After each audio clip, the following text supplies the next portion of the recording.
Medical को आसुवा रोगी परिवार को टार्गेट करुँच लुटेरा। आज सकाळे एम्स हॉस्पिटल सम्मुखें गोटे एभली घटना घटुला जोठिकी ओपीडी टिकेट कर सारा पेसेंट को परिवार लोक जो बाहर को आसी अर्थात बलांगीर लोक जो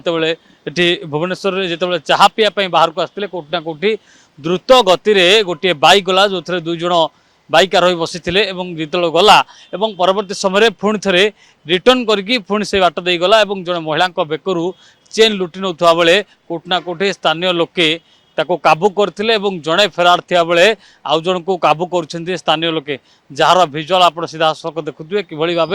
ये जो रही इस्लाम उद्दीन खान रही जार ना रही ये नयागढ़ रणपुर अंचल पूर्वर 2020 आनार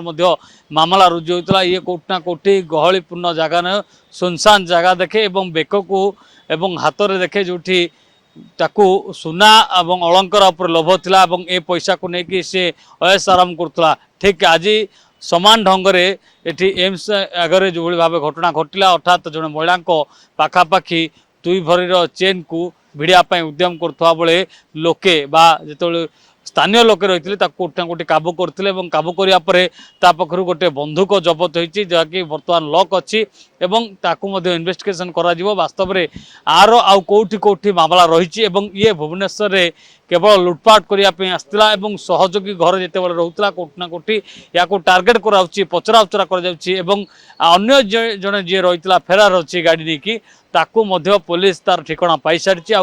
किछि समय भितर ताकू धरियापाई पुलिस प्रचेष्टा जारी रही अन्य पक्षरे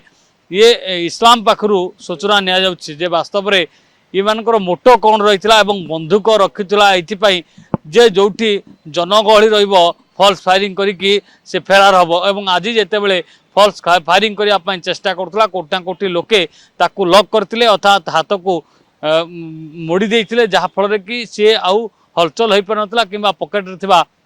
बंधुक काढ़ी फल्स फायरिंग कर पार जो कि वर्तमान लोके पुलिस जिम्मा देते अर्थात पुलिस सेठारे पहुँचा पर खंडगिरी थाना पुलिस ताकू रखी आउ कि समय कोर्ट चालान कर रिमांड आनी पारे अर्थात ये कहीं एभली कांड करुला ये गोटे सूचना रोचे ये बंधुक कुआड़े बाहर को काम करने जाइथा बेले बिहारी सांग सहित